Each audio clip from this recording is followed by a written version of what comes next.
रात के 12:30 बज रहे थे। कोल्हापुर में धाराशिव जाने वाली सीनियर कॉलेज के छात्रों की बस जंगल के रास्ते से गुजर रही थी। ट्रिप खत्म करके वे वापस धाराशिव आ रहे थे। दिन भर मौज मस्ती करने की वजह से सभी छात्र थक कर सो गए थे। दरवाजे की सीट के पास विकास सर और सुशील सर खर्राटे ले रहे थे। बस ड्राइवर विजय मामा भी नींद में बस चला रहे थे। उनके बगल वाली सीट पर प्यून पांडु मामा बैठे हुए थे कि तभी बस के सामने जंगली सुअरों का झुंड आया। विजय मामा ने बस जंगल में रोक दी। कुछ देर में जब रास्ता खाली हुआ तो बस फिर से चलने लगी। कुछ ही देर में विकास सर के पीछे ही दूसरी सीट पर बैठा श्याम नींद से जाग गया। श्याम की उम्र 21 साल थी। पढ़ाई में बहुत तेज था, लेकिन हमेशा अकेला रहने वाला। ना किसी से बनती थी, ना ही उसका कोई दोस्त था। वह दूसरी सीट पर अकेला बैठा हुआ था। सर, टॉयलेट जाना है। सर ने आधी आंखें खोलकर खिड़की से बाहर देखा। बस अभी भी जंगल में ही थी। थोड़ी देर बैठ जाओ, जब जंगल खत्म होगा तब मुझे उठा दो, मैं बस रोक दूंगा। वे बोले और फिर आंखें बंद कर सो गए। श्याम बस की खिड़की से बाहर देखने लगा और जंगल खत्म होने का इंतजार करने लगा। कुछ ही देर में जंगल खत्म हुआ और बस वीरान जगह पर आ गई। उसने विकास सर को जगा दिया और उन्होंने ड्राइवर से बस को रोकने के लिए कहा। जैसे ही बस रुकी, विकास सर बोले, किसी को टॉयलेट होना है तो अभी उतर जाओ, वरना बस सीधे धाराशिव जाकर ही रुकेगी। आवाज सुनकर पिछली सीट पर बैठा श्रीकांत नींद से जाग गया। विकास सर टॉर्च लेकर पहले बस से बाहर उतर गए। उनके पीछे पीछे श्याम और श्रीकांत भी उतरे और वो दोनों अलग अलग झाड़ी के पीछे टॉयलेट करने गए। श्याम टॉयलेट करके वापस आया, लेकिन श्रीकांत अभी भी नहीं आया था कि तभी श्रीकांत जोर से चिल्लाया। उसकी आवाज सुनकर विकास सर और श्याम उसकी ओर भागे, लेकिन तभी श्रीकांत झाड़ी से बाहर आया। क्या हुआ, क्यों चिल्लाए थे? कुछ नहीं सर, चप्पल से होकर कांटा पैर में चुभा। उसकी आवाज सुनकर ड्राइवर और प्यून भी नीचे उतरे थे। वो सब बस में वापस चढ़ने ही वाले थे कि तभी एक बाइक बस के सामने आकर रुक गई। अरे भाई साहब, यहाँ के नहीं हो क्या आप? क्या आपको पता नहीं कि इस रास्ते पर लोगों को हमेशा चकवा लगता है? बाइक चलाने वाला बोला। चकवा नाम सुनकर विकास सर बोले, हाँ पता है, हम बस निकल ही रहे हैं। और वो सब बस में बैठ गए। सर, वो आदमी किस चकवे के बारे में बात कर रहा था? प्यून ने अगली सीट से ही मुड़कर विकास सर से पूछा। हिंदी में चकवा मतलब छलावा, छलावा मतलब भूत। कहते हैं जो लोग रात में सफर करते हुए मरते हैं उनकी आत्मा छलावा बन जाती है। छलावा रात को सफर करते हुए यात्रियों को पकड़ लेता है और उन्हें अपने गंतव्य स्थल तक पहुंचने ही नहीं देता। वो बस उन्हें उसी जगह पर घुमाते रहता है। कितना भी भाग लो या फिर गाड़ी तेज भगाओ, आप उसी जगह पर आ पहुंच जाओगे जहां आपको छलावा ने पकड़ लिया था। या फिर वो लोग रास्ते से भटक जाएंगे और उस जगह पहुंच जाएंगे जहां पर छलावा उन्हें ले जाना चाहता है, विकास सर ने बताया। इसके बाद ड्राइवर बोला, और यात्री रात भर उसी जगह पर बार बार घूमते हैं। वो तब तक रास्ता भटकते हैं जब तक सूरज ना उगे। जैसे ही सूरज उगता है उनकी ताकत कम हो जाती है। मेरे कुछ ड्राइवर दोस्त हैं, उनको भी छलावे ने पकड़ लिया था। कहते हैं छलावा बस उन्हीं यात्रियों को पकड़ता है जो थके हुए होते हैं, क्योंकि उन पर हावी होना बहुत आसान होता है ना। फिर तो छलावा बहुत ही खतरनाक है। प्यून घबराते हुए बोला। अरे कुछ खतरनाक वतरनाक नहीं है, ये सब अंधविश्वास है। ड्राइवर जब थक जाता है तो रात में उसे रास्ता समझना मुश्किल हो जाता है, इसलिए उसे भ्रम हो जाते हैं और वो रास्ता भटकता है। इसे ही अनपढ़ लोगों ने भूत यानी चकवा या छलावा का नाम दिया है। विकास सर बोले। यह सभी बातें श्याम और श्रीकांत सुन रहे थे। नहीं सर, छलावे होते हैं और कुछ छलावे तो जानलेवा भी होते हैं। मेरे दादाजी को छलावे ने इतना परेशान किया था कि मरते मरते बचे थे। रात को जितने भी एक्सीडेंट होते हैं उनमें से कुछ ना कुछ एक्सीडेंट छलावे के कारण ही होते हैं। वो रात के बेरहम शिकार होते हैं। यात्रियों की थकान और डर ही उनकी ताकत होती है। शिकारियों की तरह ही वे यात्रियों को डराते हैं, भगाते हैं और उनकी जान लेकर उनका शिकार करते हैं। हमें बस इतना पता चलता है कि कार एक्सीडेंट में उनकी मौत हो गई है, लेकिन मौत का कारण छलावा ही होता है सर। श्याम ने डरावनी आवाज में कहा। सर, इस का कुछ मत सुनो, इसकी बुआ राइटर है, उन्हीं से सुनी होंगी ये बातें। और राइटर लोगों का तो काम ही होता है बातें बनाना, उसी से तो उनका घर चलता है। पिछली सीट पर बैठे श्रीकांत ने कहा। श्रीकांत, चुप हो जाओ और सो जाओ, उन्होंने डांटते हुए कहा। और उसके बाद सभी लोगों ने आंखें बंद कर ली और सो गए। कुछ समय बीता। श्याम अभी भी जाग रहा था और खिड़की से बाहर देख रहा था। बस किसी जंगल के बीचों बीच से गुजर रही थी कि तभी उसने देखा कि रास्ते के किनारे एक बंद पड़ी चाय की टपरी है। लेकिन ये चाय की टपरी तो मैंने पीछे भी पहले वाले जंगल में देखी थी। वह मन ही मन बोला और खिड़की के बाहर देखने लगा। तब उसे पता चला कि वो तो वही जंगल है जो वीरान जगह से पहले आया था। वह भागते हुए ड्राइवर के पास गया। विजय मामा नींद में बस चला रहे थे, बीच बीच में आंखें झपका रहे थे। विजय मामा, बस कौन से जंगल में है? होगी किसी जंगल में। रास्ते में जंगल कम है क्या? नहीं मामा, हम वापस उसी जंगल में पहुंच गए हैं जहां पर बस के सामने जंगली सुअर आ गए थे। नहीं बेटा, तुम्हें कुछ तो गलतफहमी हो रही है। वो जंगल तो कब का पीछे छूट गया है ना। उनकी बहस सुनकर विकास सर नींद से जाग गए। क्या हुआ श्याम? सर, हमें छलावा लग चुका है। उसने हमें पकड़ लिया है क्योंकि बस वापस उसी जंगल में आई है जहां से पहले गुजरी थी। लेकिन विकास सर भी ड्राइवर की तरह उस पर विश्वास नहीं कर रहे थे। सर, अगर आपको मेरी बात पर यकीन नहीं हो रहा है तो बाहर देखो। अभी कुछ देर रास्ते के किनारे एक ट्रक दिखाई देगा जो एक्सीडेंट में पलटी हो चुका है। और कुछ ही देर में रास्ते के किनारे सभी को पलटी हुई ट्रक दिखाई दी। ये देखकर सभी हैरान हो गए थे। ड्राइवर ने भी मान लिया कि श्याम सच बोल रहा है कि तभी जंगल खत्म हो गया और बस वही सुनसान वीरान जगह पर पहुंच गई जहां पर वो कुछ देर पहले टॉयलेट करने के लिए रोक दी गई थी। ये देखकर सभी की आंखें फटी की फटी रह गई थी। विकास सर की तो बत्ती ही गोल हो गई थी। श्रीकांत पिछले सीट से आगे आ चुका था। सबके चेहरे का रंग उड़ गया था। बस अभी भी रास्ते पर चल रही थी कि तभी वो फिर से वापस वही जंगल में पहुंच गई। वह सभी जान गए कि उन्हें छलावा ने पकड़ लिया है। ड्राइवर कोई दूसरा रास्ता मिलता है या नहीं ये देख रहा था, लेकिन फिर भी बस वापस उसी जंगल में आ जाती थी। ऐसा लग रहा था कि मानो पूरी दुनिया में बस वही एक रास्ता है जो घूम फिर कर उसी जंगल में ले आता है। सर, अभी इस छलावे से कैसे निकले? मैंने सुना है कि छलावे से बाहर तभी निकल सकते हैं जब सुबह हो जाए। इसका मतलब हमें रात भर इसी सड़क से गुजरना होगा, जंगल से वीराने में और वीराने से जंगल में। क्यों ना हम सुबह होने का इंतजार करते हुए उसी वीरान जगह पर रुक जाए। ड्राइवर बस चलाते हुए बोला। लेकिन शायद मैंने सुना है कि छलावे में रुकना ठीक बात नहीं है। नहीं सर, मेरी बुआ ने बताया था कि अगर सेफ जगह मिल जाए तो रुकने में कोई परेशानी नहीं है। बस इतना ही पता है तुम्हें? और कोई तरीका नहीं है क्या? है, लेकिन वो अभी के लिए नहीं है। और वैसे भी अगर जिस छलावे ने हमें पकड़ा है, अगर वो कमजोर हुआ तो उसकी शक्तियाँ कुछ ही देर में कमजोर हो जाएंगी और हम छलावे से छूट जाएंगे। फिर वो छलावा हमें नहीं पकड़ सकता। इन सभी की बातें सुनकर सोए हुए सुशील सर जाग गए। अरे क्या हुआ? आ गया क्या मेरा बोरगांव? सुशील सर उबासी लेते हुए बोले। तभी सभी ने उन्हें घटी हुई घटना बता दी। यह सुनकर सुशील सर के तो मानो होश ही उड़ गए। लेकिन तभी ड्राइवर जोर से चिल्लाया, सर, आगे एक गांव आया है। यह सुनकर सभी लोग ड्राइवर की तरफ भागे। तब उन्हें रास्ते के किनारे एक बोर्ड दिखाई दिया जिस पर लिखा था, बोरगांव में आपका स्वागत है। यह देख सुशील सर जोर से चिल्लाए, ये तो मेरा गांव है, लेकिन हम यहाँ इतने जल्दी कैसे पहुंचे? हमें तो कोल्हापुर से निकले मुश्किल से 2 घंटे हो गए हैं और मेरा गांव कोल्हापुर से 6-7 घंटे की दूरी पर। ये आपका गांव नहीं है सर, छलावा है।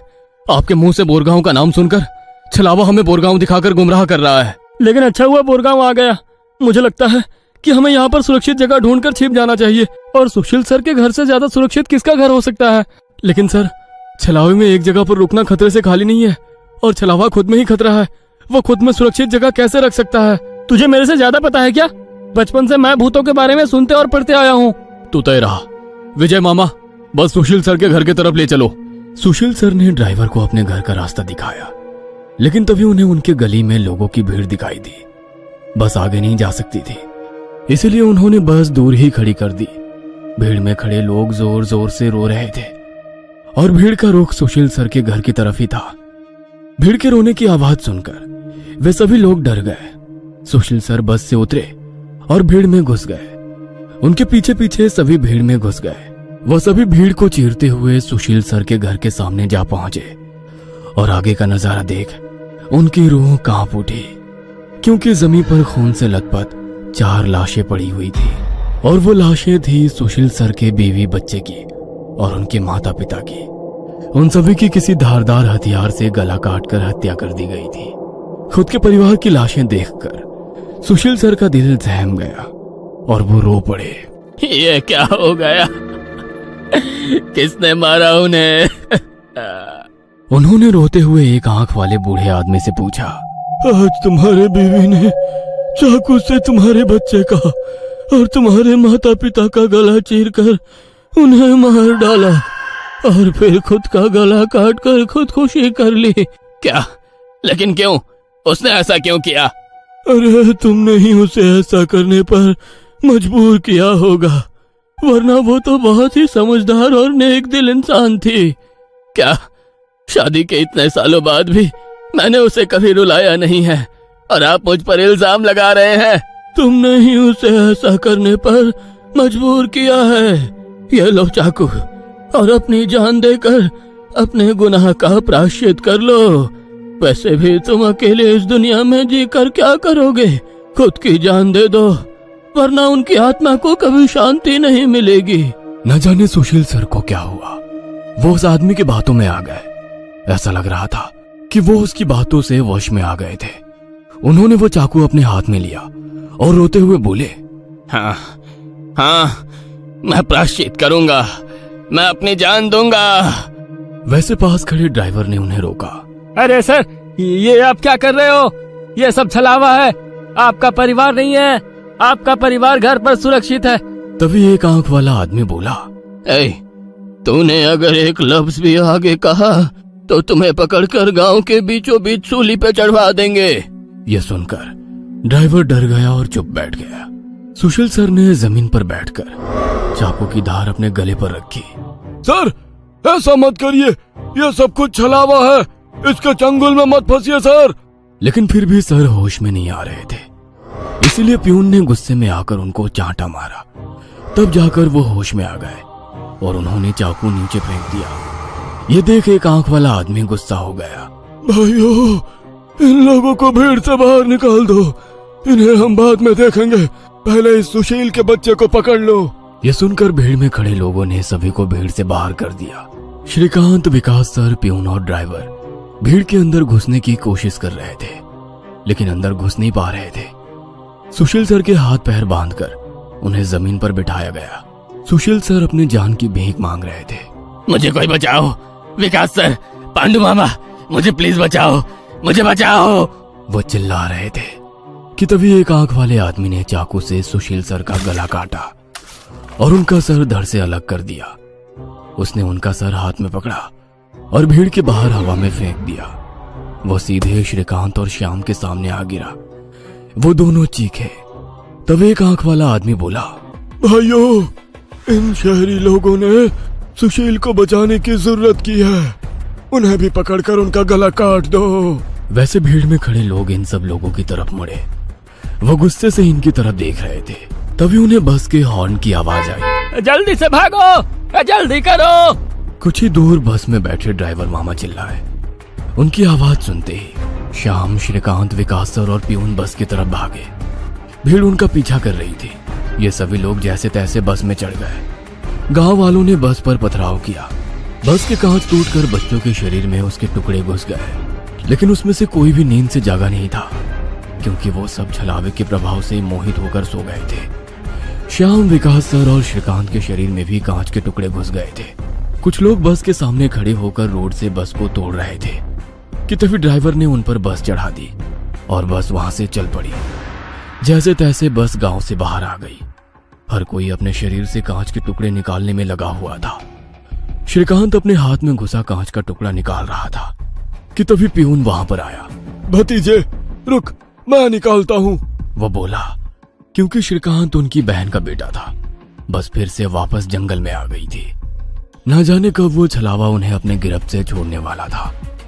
सुशील सर की अभी अभी मौत हो चुकी थी। हर कोई घबराया हुआ था। श्याम, अब बताओ हम क्या करें? अरे इसे क्या पूछना है, इसकी वजह से आज सुशील सर की जान चली गई है और हम सब मरते मरते बचे हैं। चुप हो जाओ। हमने उन्हें बचाने की कोशिश की, लेकिन मैं खुद अपने भावना को रोक नहीं सके और इसीलिए मारे गए।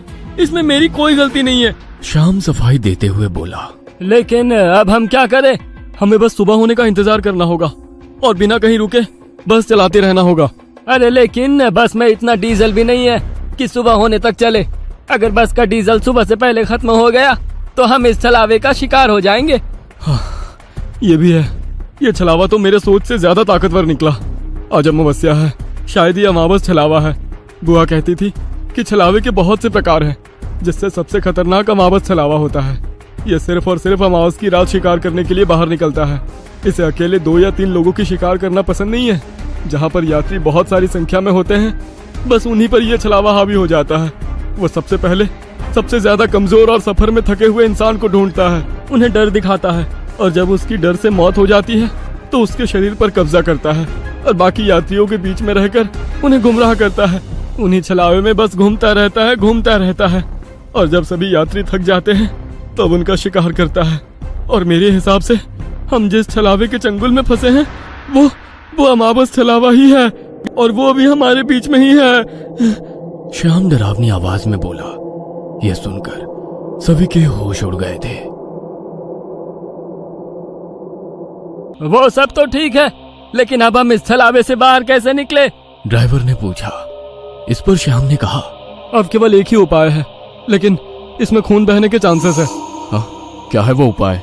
छलावा अभी भी हमारे बीच किसी मृत शरीर पर कब्जा करके बैठा है। हमें उसे ढूंढना होगा और उसे मारना होगा, क्योंकि उसकी आत्मा मृत शरीर से ज्यादा मजबूती से चिपकी नहीं होती। जैसे ही हम उसको मारेंगे, उसकी आत्मा मृत शरीर छोड़ देगी और फिर वो किसी मृत शरीर में घुस नहीं सकेगी, क्योंकि एक अमावस छलावा एक रात सिर्फ एक ही मृत शरीर पर कब्जा कर सकता है। लेकिन हम में से ये छलावा है कौन? वो पीछे सोए हुए स्टूडेंट के शरीर में नहीं है, क्योंकि वो होश में नहीं है। वो हम 5 में से एक है। क्या? लेकिन हम सब तो जिंदा हैं। नहीं, हम में से एक पहले ही मर चुका है। उसे छलावे ने मार डाला है और उसके शरीर पर कब्जा कर लिया है। कब्जे के बाद मृत शरीर बिल्कुल एक जिंदा आदमी लगता है, क्योंकि छलावा अपने ताकत से जिंदा इंसान की नकल करता है। लेकिन वो है कौन? वैसे श्याम गंभीर हो गया और उसने श्रीकांत की ओर देखा। बस अभी भी जंगल के रास्ते चल रही थी। ड्राइवर बस चलाते चलाते पीछे हो रही बातचीत सुन रहा था, क्योंकि उसे पता था कि अगर बस रुकी तो छलावा उसे निगल जाएगा। बस में सन्नाटा छाया हुआ था। हर कोई श्याम के मुंह से छलावे का नाम सुनना चाहता था कि तभी श्याम बोला, ये श्रीकांत ही छलावा है। ये क्या बकवास कर रहे हो तुम? होश में तो हो? माना कि तुम्हारी बुआ ने बहुत सारी भूतों की किताबें लिखी है, उसका मतलब ये तो नहीं कि तुम कुछ भी बोलोगे और हम सुनते रहेंगे।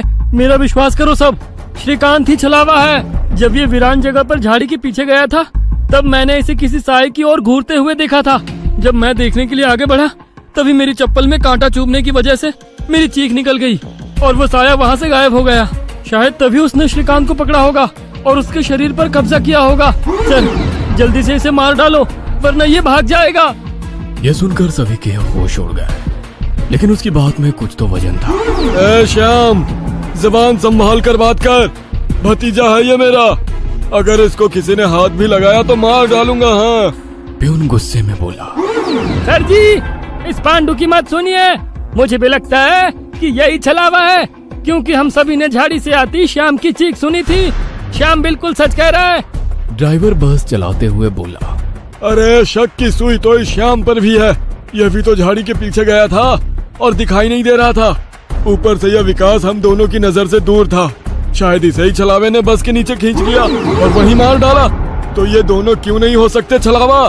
प्यून ने कहा। अरे मैं जिंदा हूँ, मैं छलावा नहीं हो सकता। श्याम ने कहा, हाँ, और ये श्याम हमारी कब से मदद कर रहा है। ये छलावा होता तो हमारी मदद क्यों करता?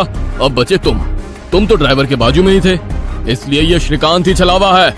विकास सर जोर से बोले, अरे सर, इस पे उनको छोड़ो। आप सीट के नीचे से रॉड निकालो और उस छलावे का सर फोड़कर मार डालो। ड्राइवर बस चलाते हुए बोला। यह सुनकर श्रीकांत डर के मारे प्यून के पीछे छिप गया। विकास सर ने सीट के नीचे से लोहे की रॉड निकाली। प्यून ने उन्हें रोकने की कोशिश की, लेकिन विकास सर ने उन्हें धक्का मारा और रॉड श्रीकांत के सर पर मारी। लेकिन श्रीकांत वहां से हट गया और नीचे गिर गया। वो रॉड से दूसरा हमला करते कि तभी प्यून ने पीछे से रॉड पकड़ी और विकास सर के हाथों से रॉड खींचकर उन्हें खिड़की पर धकेल दिया और उनके सर में रॉड दे मारा। विकास सर हाथों से सिर पकड़कर वहीं तड़पते रह गए। उनके सर से खून निकल रहा था और कुछ ही देर में उन्होंने अपना दम तोड़ दिया। यह देख श्याम चिल्लाया, विजय मामा, जल्दी से पीछे आइए, इन दोनों ने विकास सर को मार डाला। यह सुनकर ड्राइवर ने बस बीच जंगल में रोक दी और वो पीछे भागते हुए आया। उसने पियून के हाथों से रॉड छीना और उसे धक्का दे दिया। तुम नहीं सुनोगे, इसलिए पहले मुझे तुम्हें ही मारना होगा। ड्राइवर गुस्से में पियून से बोला और वो पियून के सर पर रॉड से हमला करता कि इससे पहले ही पियून ने कांच का नुकीला टुकड़ा तोड़कर ड्राइवर के पेट में घोंप दिया। ड्राइवर जोर से चिल्लाया और नीचे गिर गया कि तभी बस के बाहर से भीड़ की आवाज सुनाई देने लगी। रास्ते के बीचों बीच बस लगाई है इन्होंने। कोई तेजी से चलती गाड़ी इस बस से टकराई तो क्या होगा? बाहर निकालो इन लोगों को और सजा दो इन्हें, सजा दो। बस के बाहर से आवाज आई और बस पे पथराव होने लगा। पियून आगे की तरफ भागते हुए गया तो देखा कि 5-6 लोग बस पर पथराव कर रहे हैं। लोग गुस्से से चिल्लाने लगे, बाहर निकलो बुज़दिलो, अंदर क्यों छुप कर बैठे हो? अरे क्या हुआ भाइयों, आप ऐसा क्यों कह रहे हो? पियून चीख चीख कर उनसे पूछ रहा था, लेकिन कोई भी उसकी तरफ ध्यान नहीं दे रहा था। तभी श्याम श्रीकांत से बोला, ये लोग सिर्फ छलावा है। हम जंगल में रुके हुए हैं, इसलिए हम मुसीबत में पड़ चुके हैं। विकास सर और ड्राइवर दोनों मर चुके हैं, फिर भी हम छलावे से बाहर नहीं निकले। इसका मतलब छलावा अभी भी हमारे बीच में है और वो छलावा तुम्हारा मामा है। ये सुनकर श्रीकांत की आंखें फटी की फटी रह गईं। नहीं नहीं, ऐसा नहीं हो सकता। अरे ऐसा ही है श्रीकांत, तुमने देखा कि किस तरह से तुम्हारे मामा ने विकास सर और ड्राइवर की जान ली। वो उन्हें सिर्फ घायल भी तो कर सकता था, लेकिन नहीं, उसने उनकी जान ली। अब तो अपने मामा प्रेम से बाहर आओ श्रीकांत और देखो उस आदमी को, वो तुम्हारा मामा नहीं छलावा है। ये सुनकर श्रीकांत सोच में पड़ गया। श्रीकांत, लोग अभी बस के कांच तोड़कर अंदर आ जाएंगे और हमारी जान ले लेंगे। इससे पहले हमें यहाँ से निकलना होगा। मैं बस को यहाँ से निकालता हूँ और तुम इस छलावे को पीछे बुलाकर इस कांच के टुकड़े से घोंप दो। छलावा मर जाएगा और हमारी जान बच जाएगी। श्याम बोला और ड्राइविंग सीट की तरफ निकल पड़ा। लेकिन तुम्हें ड्राइविंग आती है क्या? अरे मेरे मामा की ट्रैवल एजेंसी है, इसलिए मैं बस पहले ही चलाना जानता हूँ, उसने कहा और ड्राइविंग सीट पर जा बैठा। उसने बस चालू की और बस चलाने लगा। पियून पीछे श्रीकांत के पास जा पहुंचा। श्याम बहुत ही मन लगाकर बस को भगा रहा था कि तभी उसे पियून की चीख सुनाई दी। उसने मिरर में देखा तो पियून गले में हाथ लगा के नीचे गिर गया। श्रीकांत के हाथ में खून से सना कांच का टुकड़ा था। उसने अपने ही मामा को गला काट कर मार डाला था। श्रीकांत श्याम के पास आया। श्याम ने बस रोक दी। मैंने छलावे को मार डाला। ये सुनकर श्याम जोर जोर से हंसने लगा और उसकी आंखें लाल हो गई और वो डरावनी आवाज में बोला, लेकिन छलावा तो मैं हूँ। यह सुनकर श्रीकांत के तो होश उड़ गए। अरे चौंक क्यों रहे हो, मैं ही छलावा हूँ। जंगल में जब बस के आगे सुअरों का झुंड आया था, तभी मैं बस में घुस गया था। मैंने बस में सबसे कमजोर और थका हुआ यात्री चुना। ये श्याम थकान के कारण गहरी नींद में सो गया था। मैंने इसे जगाया और मेरा असली रूप दिखाया। मेरा डरावना रूप देखकर ये उसी वक्त सीने पर हाथ लगाते हुए मर गया। मैंने तुरंत इसके शरीर पर कब्जा कर लिया। तभी मैंने जाना कि पिछली सीट पर बैठा एक लड़का, मतलब कि तू, आधी नींद में था और टॉयलेट जाने के विचार में था, और मैंने अपना खेल शुरू कर दिया। मैंने बस में बैठे सभी को छलावे की कहानी सुनाकर डरा दिया, क्योंकि डर ही मेरा सबसे बड़ा हथियार है। मैंने जानबूझकर तुम सबको गुमराह किया और सुशील सर के गांव ले गया और तुम्हें छलावे में रुकने के लिए मजबूर किया और सुशील सर की जान ली। मैंने ही विकास सर, तेरा मामा और ड्राइवर को एक दूसरे से लड़ाया ताकि वो आपस में लड़ लड़ कर मर सके, और आखिर मैंने तुम्हारे हाथों से ही तुम्हारे मामा का खून करवाया। ऐसा कहकर वो हंसने लगा। यही मेरा खेल यानी कि शिकार थी।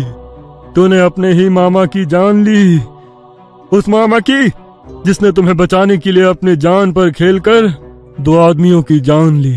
अब तुम्हारा जी कर क्या फायदा। यह सुनकर श्रीकांत की आंखों में आंसू आ गए। उसे अपनी गलती का एहसास हो गया। श्रीकांत, आओ बैठ जाओ इस ड्राइविंग सीट पे और ठोक दो इसे किसी पेड़ पे। ले लो खुद की और इन सभी यात्रियों की जान। छलावा श्रीकांत की आंखों में देखकर बोला। शायद उन लाल आंखों का जादू श्रीकांत पे हो रहा था। वो छलावे की बातों में आ गया था, जैसे सुशील सर आ गए थे और खुद की जान लेने के लिए तैयार हो गए थे। शायद श्रीकांत को अपने किए का पछतावा हो रहा था और वो छलावे की बात मानने वाला था कि तभी श्रीकांत ने अपने आंसू पोंछे और वो जोर से चिल्लाया, मामा। छलावे को पीछे पैरों की आहट सुनाई दी और उसने मुड़कर देखा कि तभी प्यून ने लोहे का रॉड छलावे के सर पे दे मारा और उसके सर पर 4-5 बार हमला कर उसका सर कुचल दिया। तुम्हें क्या लगा खेल केवल तुम ही खेल सकते हो? अरे मैंने तो तुम्हें तभी पकड़ लिया था जब तुम विकास सर और ड्राइवर की मौत देखकर मुस्कुरा रहे थे। तुम अपनी खुशी छुपा नहीं पाए। तब मेरे दिमाग में तुम्हारी बातें आई। जानबूझकर तुमने हमें गुमराह करके छलावे में रोका और तुम्हारी वजह से सुशील सर की जान गई। तुमने मुझ पर ही छलावा होने का इल्जाम लगाया, हाँ? और मेरे मामा विकास सर और ड्राइवर के बीच आग लगा दी और बाद में तुमने मुझे ही मेरे मामा को मारने के लिए कहा। और हद तो तब हो गई जब तुमने कहा कि तुम्हारे मामा की ट्रैवल एजेंसी है, जबकि श्याम का मामा तो हमारे कॉलेज के बाहर गोलगप्पे का ठेला लगाता है। श्रीकांत ने अपने मामा के हाथों से लोहे की रॉड ली और छलावे से बोला, अब तुम चैन से शिकार करने के लिए अगले अमावस की रात का इंतजार करो, क्योंकि आज तुम खुद शिकार हो गए हो।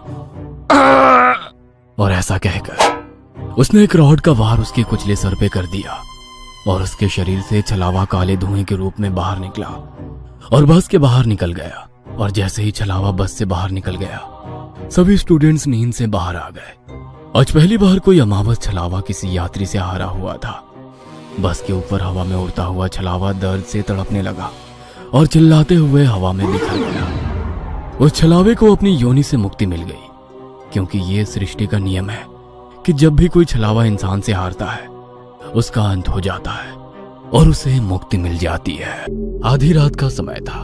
एक गाड़ी हवा से बातें करती लोनावला की घुमावदार सड़कों पर दौड़ी चली जा रही थी।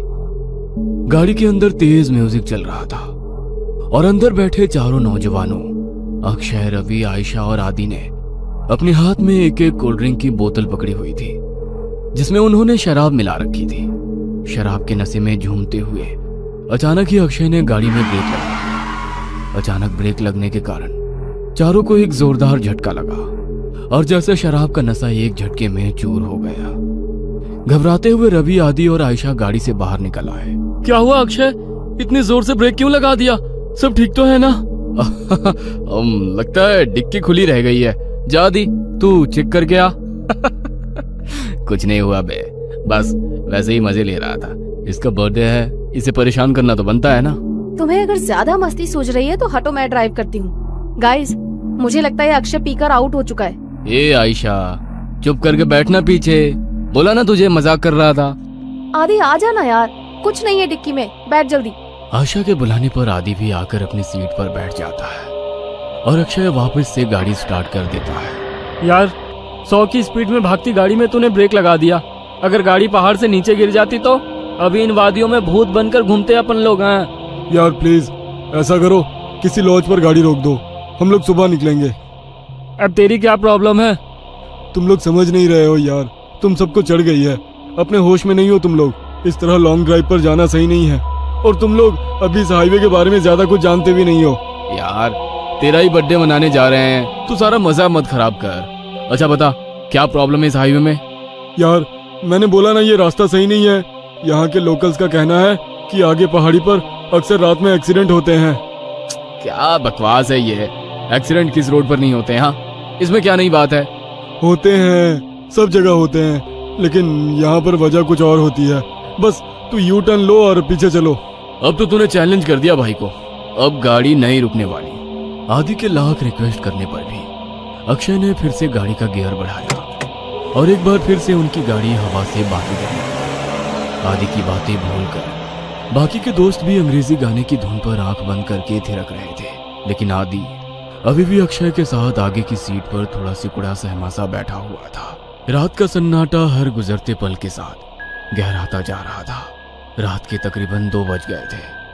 पीछे की सीट पर बैठे बैठे रवि अब झपकियां लेने लगा था। तभी एक बार फिर से अक्षय ने जोरदार ब्रेक लगा दिया तो गाड़ी जाकर सड़क किनारे लगे पेड़ से जा टकराई। अक्षय, तुम्हारा दिमाग खराब हो गया क्या? ये क्या मजाक लगा रखा है बार बार। अब तुम चुपचाप ड्राइविंग सीट से उतरो, नहीं तो अच्छा नहीं होगा। अरे यार, कोई मजाक नहीं है। मेरी गाड़ी के सामने अभी अभी ना जाने कहां से एक लड़की आ गई थी। अच्छा, तो अब कहाँ गई वो लड़की? मुझे तो यहाँ कोई लड़की नजर नहीं आ रही। मेरा यकीन करो आयशा, गाड़ी के सामने एक लड़की थी। उसे देखकर ही मैंने ब्रेक लगाया तो गाड़ी डिसबैलेंस होकर इस पेड़ से जा टकराई। ट्रस्ट मी, मैं कोई मजाक नहीं कर रहा।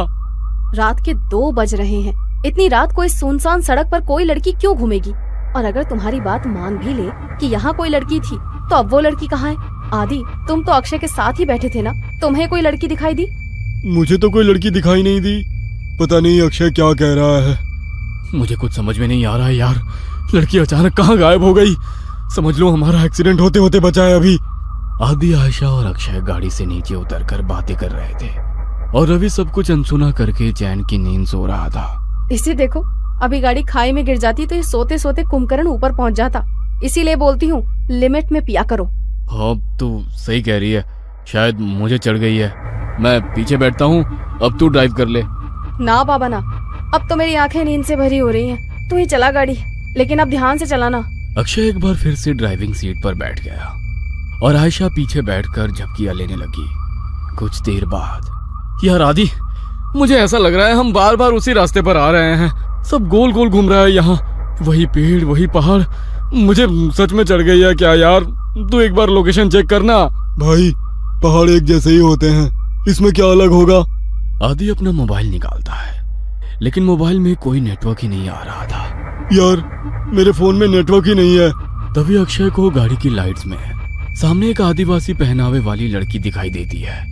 लगता है मुझे फिर से वहम हो रहा है। अगर अब मैंने ब्रेक लगाया तो ये सब मिलकर मुझे ही पहाड़ से नीचे फेंक देंगे। अक्षय लड़की की ओर गाड़ी बढ़ाने लगता है। अरे, तुझे दिखाई नहीं दे रहा? सामने कोई लड़की है, उसे गाड़ी से उड़ा ही देगा क्या? आदि की बात सुनकर अक्षय लड़की से कुछ दूरी पर ही गाड़ी रोक देता है। अक्षय, अचानक ये लड़की कहाँ से आ टपकी?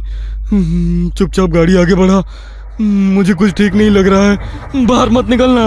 अरे यार, बहुत घबराई हुई लग रही है और रात भी हो रही है। देखने तो देख क्या बात है। मैं बोल रहा हूँ ना, ये रास्ता सही नहीं है यार। यहाँ पर अक्सर लोगों को छलावा लग जाता है। तो फिर शुरू हो गया। तभी वो लड़की दौड़ते हुए उनकी गाड़ी के पास आ जाती है। मुझे भूलनपुर तक छोड़ दो साहब, आपकी बड़ी मेहरबानी होगी। क्या बात है, डरी हुई क्यों लग रही हो? साहब, वो लोग मेरे पीछे लगे हैं, आप बस जल्दी से यहाँ से चलो, नहीं तो कुछ भी हो सकता है। लड़की की बात सुनकर अक्षय गाड़ी का दरवाजा खोल देता है और लड़की आकर आयशा के बगल में बैठ जाती है। आपका बहुत बहुत शुक्रिया साहब, आज तो मैं बाल बाल बची हूँ। आपको पता नहीं है साहब, इतनी रात गए इधर निकलना सही नहीं है। यहाँ रात गए अपने शिकार की तलाश में छलावा घूमता है।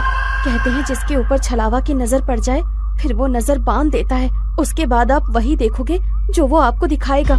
लेकिन तुम भाग क्यों रही थी? कौन था तुम्हारे पीछे? साहब, मैं छलावा की पकड़ में आ गई थी, बड़ी मुश्किल से अपनी जान बचाकर भागी हूँ। लड़की अभी अपनी कहानी सुना ही रही थी कि सामने से कुछ लोग मशाल लेकर सड़क के बीचों बीच खड़े हो जाते हैं। अरे, ये लोग ऐसे सड़क घेर कर क्यों खड़े हो गए हैं? कौन है ये लोग? ओ शिट, हॉर्न बजा जल्दी। इन लोगों पर हॉर्न का कोई असर नहीं पड़ रहा है यार। एकटक घुरे ही जा रहे हैं और अपनी जगह से टस से मस तक नहीं हो रहे हैं। मुझे तो बहुत गुस्से में लग रहे हैं। क्या करूं? पतली सी सड़क है, अगर ये सामने से नहीं हटे तो गाड़ी रोकनी पड़ेगी। गाड़ी रोकते ही कहीं इन्होंने हम पर हमला कर दिया तो? साहब, ये आदमी नहीं है, आप बस गाड़ी मत रोकना। अगर इन्होंने हमें पकड़ लिया तो अच्छा नहीं होगा, हम में से कोई नहीं बचेगा। क्या मतलब है तुम्हारा? मैं उन पर गाड़ी चढ़ा दूं? नहीं नहीं, ये मुझसे नहीं हो पाएगा। अक्षय की गाड़ी धीरे धीरे उस भीड़ के नजदीक पहुंच रही थी। भीड़ में खड़े लोगों के हाथों में जलती हुई मशाल और लाठी डंडे दिखाई पड़ रहे थे। इसके साथ ही उनके चेहरे पर गुस्सा भी साफ साफ देखा जा सकता था। जैसे ही गाड़ी उस भीड़ के नजदीक पहुंचने को हुई, अचानक ही अक्षय को दाईं ओर एक मोड़ दिखाई दिया और उसने गाड़ी उधर ही घुमा दी। अब गाड़ी उस सुनसान रास्ते पर दौड़ती चली जा रही थी। अचानक ही आयशा की नींद टूट जाती है। अरे यार, ये लड़की कौन है और ये कहाँ आ गए हम लोग? यार आयशा, हम अपनी आंखों से छलावा देखकर आ रहे हैं। बस लास्ट मोमेंट पर अक्षय ने इस रोड पर गाड़ी घुमा ली, नहीं तो पता नहीं आज क्या होता। मुझे तो अभी तक सोच सोच कर ही घबराहट हो रही है। ये सब हमारे साथ क्या हो रहा है? मुझे कुछ समझ नहीं आ रहा। हम लोग अभी एग्जैक्टली है कहाँ, कुछ पता है? आशा के इतना कहते ही अक्षय को सड़क पर एक बोर्ड दिखाई देता है। ये देख, सामने बोर्ड पर लिखा है लोनावला 60 किलोमीटर। लो, हम तो बस 1 घंटे में लोनावला पहुंचने वाले हैं। लेकिन लोनावला पहुंचने में तो 8 घंटे लगते हैं ना। इतनी जल्दी हम लोग लोनावला कैसे पहुंच सकते हैं? आखिर ये कौन सा रोड है जो इतनी जल्दी वहां पहुंचा रहा है? वेट वेट वेट, मुझे ऐसा क्यों लग रहा है कि हमारी ये ट्रिप कुछ अनयूजुअल सी हो गई है। रवि सोए ही जा रहा है, इतना कुछ हो गया लेकिन इसकी नींद ही नहीं खुल रही है। आधी रात को तुम्हें ये लड़की मिल जाती है, फिर ये पता नहीं कौन सा नया रास्ता मिल जाता है, और अब तुम कह रहे हो लोनावला बस 60 किलोमीटर बचा है। I can't believe it. कुछ तो गड़बड़ हो रही है हमारे साथ। क्या यार आयशा, तू तो मजे से नींद में झपकियां ले रही थी ना। अगर तूने वो मशाल और हथियार वाले लोग देखे होते तो तुझे भी यकीन हो जाता। अक्षय ने जो उस मोमेंट पर किया वो सही किया, कुछ अनयूजुअल नहीं है। मैं अक्षय को गलत नहीं बता रही हूँ, लेकिन मुझे यकीन नहीं है कि ये रास्ता सही है।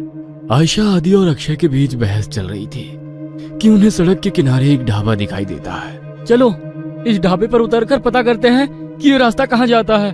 नहीं नहीं साहब, मैं गाड़ी से नीचे नहीं उतरूंगी, आप लोग जाइए, मैं यही ठीक हूँ। मुझे बहुत डर लग रहा है। मुझे भी लगता है कि हमें यहाँ पर नहीं उतरना चाहिए। जहाँ तक मुझे पता है इस पहाड़ी रास्ते पर कोई ढाबा नहीं है, फिर ये ढाबा अचानक कहाँ से आ गया? अरे यार चलो ना, तुम लोग हर काम बिगाड़ते क्यों रहते हो? कुछ खाने को मिल जाए तो ले लेंगे, फ्रेश भी हो लेंगे। ये रवि तो उठ ही नहीं रहा है, इसके लिए भी कुछ पैक करा लेंगे। आदि और अक्षय के कई बार समझाने पर भी आयशा और वो लड़की गाड़ी से उतरने के लिए तैयार नहीं हुई, इसलिए वो दोनों ही ढाबे के अंदर पहुंच जाते हैं। वहां पहुंचकर अक्षय सिगरेट सुलगा लेता है। आदि, सिगरेट पिएगा? दूर रख इसे, पहले ही शराब पी रखी है, ऊपर से ये सिगरेट। पागल मत बन अक्षय, तुझे गाड़ी भी चलानी है। अरे वो तो कब की उतर गई भाई। कोई है? अरे भाई कुछ मिलेगा खाने के लिए? अक्षय के कहीं बाहर आवाज लगाने पर एक रहस्यमयी सा दिखने वाला आदमी अंदर से बाहर आता है। कुछ खाने के लिए है? अक्षय की बात सुनकर वो आदमी एक प्लेट में दाल चावल निकालकर उसकी ओर बढ़ा देता है। छी, ये कैसा खाना है? इसमें तो कीड़े रेंग रहे हैं। खाओ चुपचाप, हम भी कई दिनों से भूखे हैं। अब तुम आ गए हो, अब हमारी भूख भी मिट जाएगी। उस आदमी की रहस्यमयी बातें सुनकर अक्षय बहुत घबरा जाता है।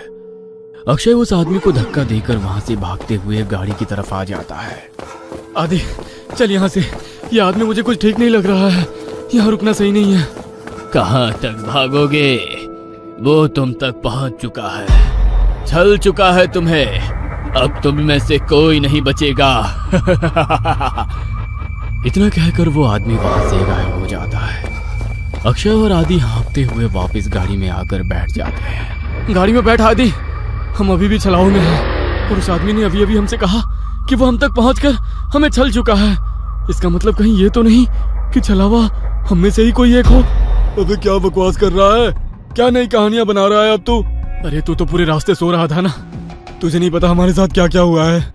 तू चुप रह, ये ढाबा भी एक छलावा ही था। कुछ समझ नहीं आ रहा है क्या सच है क्या भ्रम। 1 मिनट रवि, इतनी बार गाड़ी रुकी, इतना शोरगुल हुआ, तेरी नींद कैसे नहीं टूटी? तू रवि ही है ना? कहीं ऐसा तो नहीं कि यही छलावा हो? सोचो गाइस, पूरे रास्ते इसने हमसे कोई बात नहीं की है। ए, तुम लोग पागल हो गए हो क्या? हाँ, मुझे तो लगता है ये लड़की ही छलावा है। आधी रात को सड़कों पर लड़कियां नहीं प्रेत घूमती हैं। मेरी मानो तो इसे पहाड़ से नीचे धकेलकर छुटकारा पाओ इससे, देखना उसके बाद सब सही हो जाएगा। पागल मत बनो, मैं एक इनोसेंट लड़की को ऐसे कुछ भी करने नहीं दूंगा। मुझे तो लगता है साहब ये आदि सर ही छलावा है। यही हमें ढाबे में ले जाने के लिए पीछे पड़े थे। ये सब इनकी ही चाल है। अरे बस करो तुम सब के सब, ये क्या तमाशा शुरू कर दिया? तुम चुप करो अब, मैं अभी मरना नहीं चाहती। सबसे पहले तो मैं इस लड़की का काम तमाम करूंगी। मुझे भी लगता है कि ये लड़की ही गड़बड़ है। आशा अपने बगल में बैठी उस आदिवासी लड़की का गला दबाने लगती है। आशा को उस लड़की का गला दबाते देखकर अक्षय गाड़ी रोक देता है और उसे बचाने की कोशिश करने लगता है। इस लड़की के लिए मैं अपने दोस्तों की जान खतरे में नहीं पड़ने दूंगा। तभी रवि गाड़ी में रखी लोहे की रॉड उठाकर उस लड़की के सर पे दे मारता है। ये क्या कर दिया तूने? बस खत्म हो गई प्रॉब्लम। इसकी बॉडी को गाड़ी से बाहर फेंको और आगे बढ़ो। लड़की को मारने के बाद वे लोग उसकी बॉडी को गाड़ी से नीचे उतार रहे होते हैं। कि तभी दूसरी ओर से कुछ गांव वाले मशाल लेकर उनकी ओर दौड़ते दिखाई पड़ते हैं। ये तो वही लोग हैं ना जिसे ये लड़की छलावा बोल रही थी। इसका मतलब छलावा अभी भी हमारे आसपास ही है। जल्दी चलो यहाँ से। वे चारों घबरा कर फिर से गाड़ी में बैठ जाते हैं। देखो, सुबह होने में बस 1 ही घंटा बाकी है। हमारे बीच जो भी छलावा है वो अगले 1 घंटे में हम सबको अपने साथ ले जाएगा। हमें उसके बारे में पता लगाकर उसे खत्म करना होगा, नहीं तो हम में से कोई नहीं बचेगा। Calm down. ये जो कुछ भी है इसने हमारी सोचने की शक्ति को खत्म कर दी है। हम लोग एक भ्रम में हैं। क्या सच है क्या झूठ कुछ भी समझ नहीं आ रहा है। वो हमें इमोशनली ब्रेक कर रहा है ताकि हम पर काबू कर सके। तू अपना प्रवचन अपने पास रख, मैं तुम तीनों को ही खत्म कर दूंगा, तो छलावा के बचने का कोई चांस भी नहीं रहेगा। तो मुझे भी मार देगा रवि? तू तो मुझसे प्यार करता था ना। Shut up! मुझे यहाँ से जिंदा अपने घर जाना है बस। इससे पहले कि रवि आयशा को मारता, आयशा अपने गले में पहने हुए स्कार्फ से रवि का गला घोटने लगती है। तू ही है वो राक्षस, तुझे ही खत्म कर देती हूँ, सारी प्रॉब्लम खत्म हो जाएगी। आयशा और रवि के बीच होती हाथापाई को देखकर अक्षय अचानक से अपनी सीट के पास रखी बियर की बोतल को आदि के सर पर दे मारता है। उस फूटी हुई बोतल से ही अक्षय आदि के ऊपर एक के बाद एक कई सारे वार कर देता है। अक्षय के आदि पर हमला कर देने से अचानक ही आदि का चेहरा बदलने लगता है और वो एक खौफनाक चेहरे वाले प्रेत में बदल जाता है। आदि का चेहरा बिल्कुल काला हो गया था और उसके बदन पर कपड़े भी पुराने और फटे दिखाई दे रहे थे।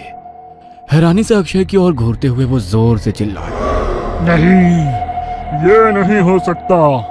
आज तक मेरे भ्रम जाल से निकलकर कोई बाहर नहीं आ पाया है। तुझे कैसे पता चला कि मैं ही छलावा हूँ? पिछले काफी देर से मैं आज रात की सारी घटनाओं की कड़ियां आपस में जोड़ने की कोशिश कर रहा था। तुझे पहले ही पता था कि हम तेरा बर्थडे मनाने लोनावला जा रहे हैं। घर से तो तू खुशी खुशी हमारे साथ आ गया था, लेकिन जैसे ही ये पहाड़ी हाईवे स्टार्ट हुआ तू कुछ अजीब सा व्यवहार करने लगा। पहले तूने कई बार मुझे यू टर्न लेने को कहा, जबकि तू जानता था उस रोड पर आगे 10 किलोमीटर तक कोई यू टर्न नहीं है। उसके बाद उस लड़की को लिफ्ट देने से मना करना, अचानक से छलावे की कहानी सुनाने लगना, जबकि तू तो इन बातों को कभी मानता ही नहीं है। वो गांव की लड़की ठीक कह रही थी, तू ही मुझे जानबूझकर उस ढाबे में ले गया था, लेकिन मैं वहां से बचकर किसी तरह निकल आया। मेरे सिगरेट के लिए पूछने पर तूने मेरा हाथ जब झटका वो मुझे बहुत अजीब लगा था। और सबसे जरूरी बात, रवि तो पूरे रास्ते गाड़ी से उतरा ही नहीं था। इसीलिए जब आयशा रवि को मारने लगी तो मैंने तेरी तरफ नजर घुमाकर देखा। तू अपनी सीट पर बैठा बड़े आराम से मुस्कुरा रहा था। कोई दोस्त अपने दोस्त को ऐसी हालत में देखकर हंस नहीं सकता। मैं समझ गया कि छलावा तू ही है और कोई नहीं। मूर्ख हो तुम सब। मैंने तुम्हें समझने के लिए कितने मौके दिए, लेकिन तुम मूर्ख के मूर्ख ही रहे। मैंने तुम्हें बताया था, छलावा जो चाहेगा तुम बस वही देखोगे। मैंने तुम लोगों की नजर और दिमाग को बांध रखा था। गांव के लोग उस लड़की को नहीं, मुझे पकड़ने के लिए तुम्हारा पीछा कर रहे थे। इसलिए मैंने तुमसे कहा कि गाड़ी मत रोकना।